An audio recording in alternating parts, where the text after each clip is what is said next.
अजित दादाचा जो मृत्यू झालेला आहे त्या संदर्भात सतत पाठपुरावा करत आहे आणि त्यांनी जे काही माहिती सगळीकडनं घेतल्यानंतर त्यांच्या लक्षात आलं की कुठेतरी अनियमितता झालेली आहे आणि अजित दादाचा अपघात नसून तो घातपात होण्याची शक्यता नाकारता येत नाही। हा उद्देश डोळ्यासमोर ठेवून त्यांनी गेल्या महिन्याभरात बरेचसे पुरावे गोळा केले आणि त्या पुराव्याच्या आधारे ते काल मरीन ड्राईव्ह पोलीस स्टेशनमध्ये FIR दाखल करण्यासाठी गेले।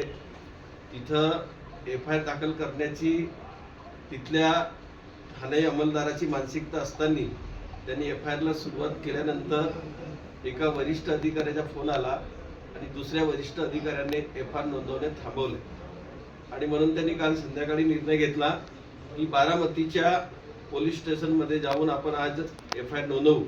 आज त्या ठिकाणी सकाळी 9:30 वाजेपासून बारामतीकरांची मोठ्या प्रमाणात पोलीस स्टेशनला गर्दी आहे। त्या ठिकाणी आमचे युवा नेते योगेंद्र पवार, रोहित पवार यांच्यासोबत पोलीस स्टेशनमध्ये हजारोच्या संख्येनं लोक त्या ठिकाणी उपस्थित आहेत। शेकडो वकील बारामती पोलीस स्टेशनमध्ये हजर झालेले आहेत। आपल्या सगळ्यांनाच माहिती आहे की साधा 2 चाकी गाडीचा जरी ॲक्सिडेंट झाला तरी अपघाताची नोंद पोलीस स्टेशनला होते, पण राज्याचे उपमुख्यमंत्री आणि एवढा मोठा नेता, मराठी नेता या राज्यातून विमान अपघातामध्ये मरण पावला, त्याच्या मृत्यूची नोंद आजपर्यंत कुठल्याही पोलीस स्टेशनला झाली नाही। त्याचा आधार घेत आमचे नेते रोहित पवार साहेब यांनी पोलीस स्टेशन गाठले आणि तिथं नोंद करण्याची तयारी दाखवली।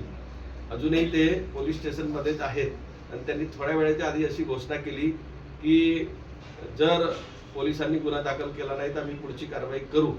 माझ्या माहितीप्रमाणे त्यांना तिथं गुन्हा दाखल करण्यासाठी सुद्धा अडचणी येत आहेत। अनेक पोलीस म्हणजे अनेक आपले वकील त्या ठिकाणी हजर आहेत, ते आपले मत देत आहेत, कायद्याचा आधार घेत आहेत, पोलिसांना समजावून सांगत आहेत, पण आतापर्यंत गुन्हा दाखल झालेला नाही।